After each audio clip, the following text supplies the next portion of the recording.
At the Chancellor Mansion, Devin can't believe this is happening. He assures Lily he won't expect to get his way all the time and will be a team player.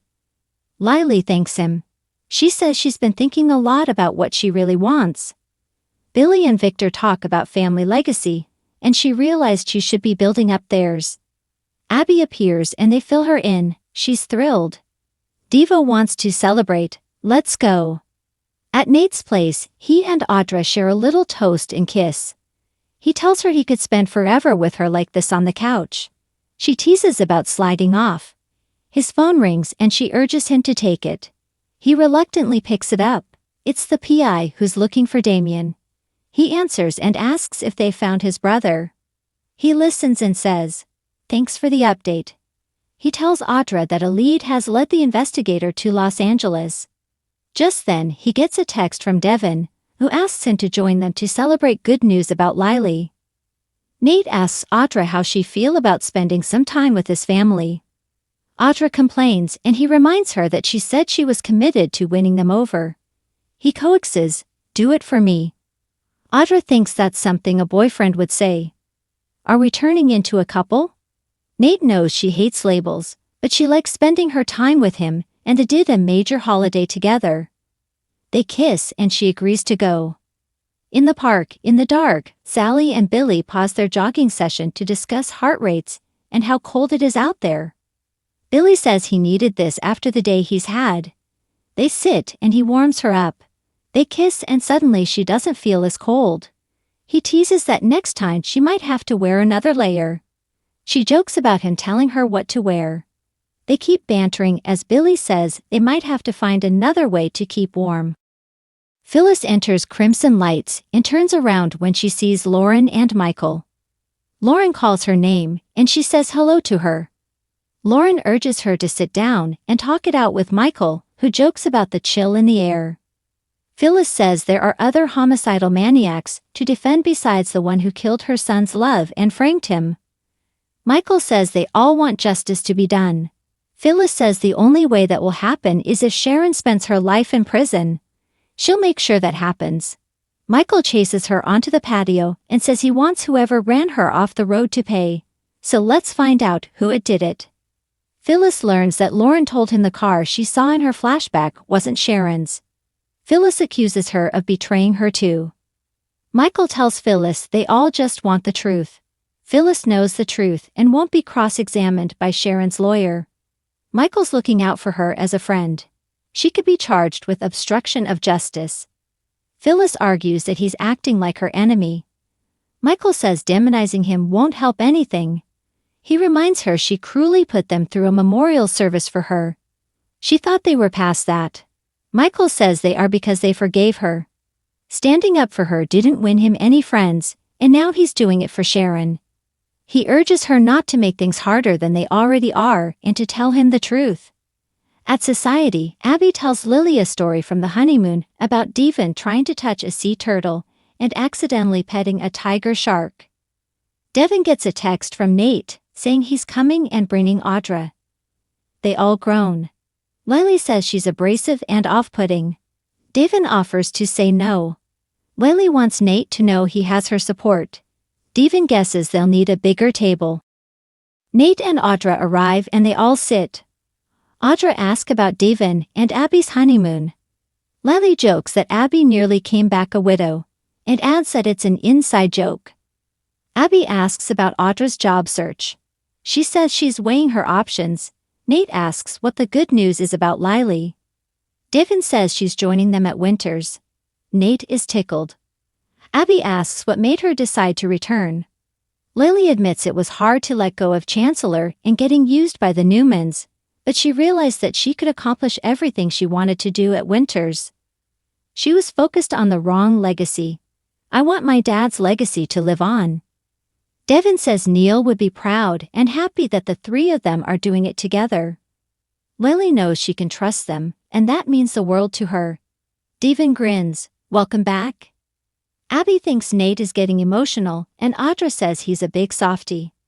Nate doesn't know what the ladies are talking about, but he appreciates what Lily said about family.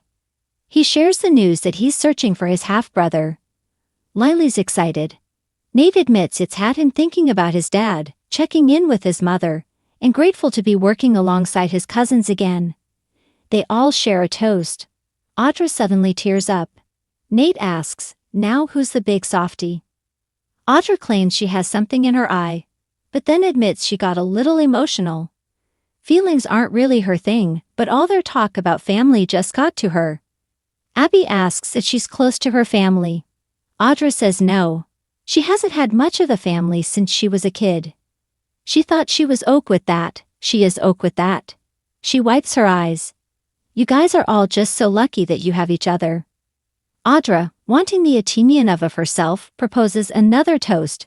Who would have thought that I would be the one warming up to you guys, and you would be the one to warm a little piece of my heart? They all share a toast to the Winters family. At Crimson Lights, Phyllis tells Michael she knows he's trying to get Sharon acquitted. He'll lose her friendship if he does that.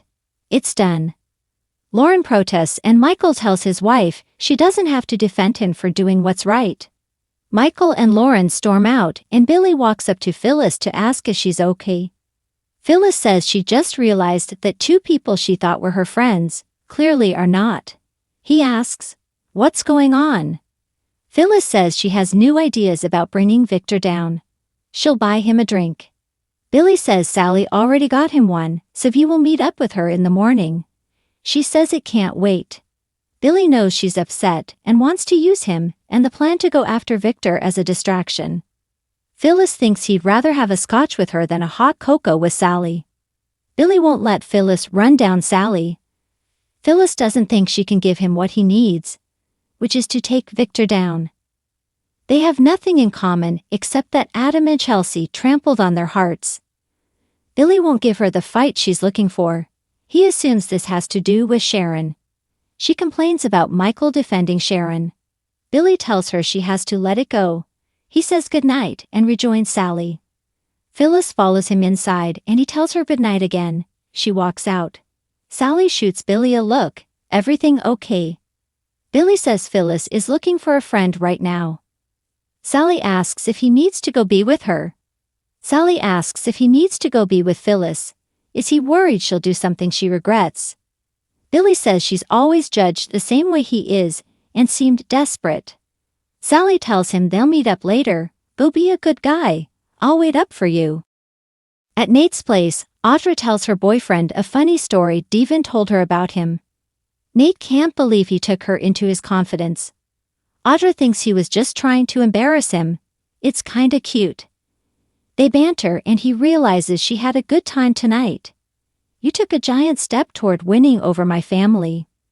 Audra mocks herself for getting emotional. Nate would like to see more and know more about her family. Audra's not proud of where she came from. Nate knows about her alcoholic father. Her mom was distant, cold, and an enabler. There wasn't a lot of sentiment. Nate guesses that's why she's so driven. Audra says it's also why she's not good at the whole emotion thing. Nate gets wanting to push down painful memories. He didn't think much about his dad until Amy showed up. He's thankful Neil and Malcolm helped fill the gap, but it's not the same. Talk turns back to her situation. Audra tries to focus on what's in front of her. He asks, "Do you like what you see?" She says, "Very much." They kiss. At Society, Lily is sitting alone at the bar when Phyllis comes in and orders a scotch neat. Lily hopes she's feeling better. Phyllis is feeling great. Out of the hospital, out of my job. Now she can help her son grieve full-time. Lily's sorry about her losing her spot at Abbott Chancellor. Phyllis remembers she gave her grief about it at the time. Lily admits it didn't work out for either of them. They were both bounced out by Billy. Phyllis says she bounces back. I always do. At the Chancellor estate, Devin is on a high over Lily coming back to Winters. Abby's sure he has a to-do list for her in his head already. She's glad to see his smile and they kiss. Devin credits Abby with having a hand in making it happen. Abby says Audra said it perfectly. It's a family connection. They marvel at Audra's emotion tonight and admit she was more tolerable than normal. Devin questions if it was real. He's not sure he buys a softer, kinder Audra Charles. Abby asks if he really thinks it was an act. Devin has a problem trusting her. Abby asks, what would be the point? Devin says that's true, but it's possible she was trying to impress them to pull Nate in even deeper. At Nate's place, he likes seeing Audra with her guard down. Audra doesn't know if his cousins feel safe around her. Nate appreciates her putting herself out there for them. She teases, don't get used to it. They kiss and watch the fire. At society, Lily apologizes to Phyllis for lashing out at her when she was really mad at Billy. She shares that she reached out to Daniel and told him to call if he needs anything. Phyllis thinks that's sweet. Lily says they all got burned by Jill and Victor. Phyllis says being hospitalized made her realize being part of Jill and Victor's reindeer games isn't important. Lily reveals she's going back to Winters. Just then, Billy appears. He tells Phyllis he's glad he found her. Lily senses they have things to discuss and says goodnight. Billy orders a scotch and remarks on Phyllis and Lily sitting down together. He apologizes for pushing her away earlier. Phyllis admits she could use a friend.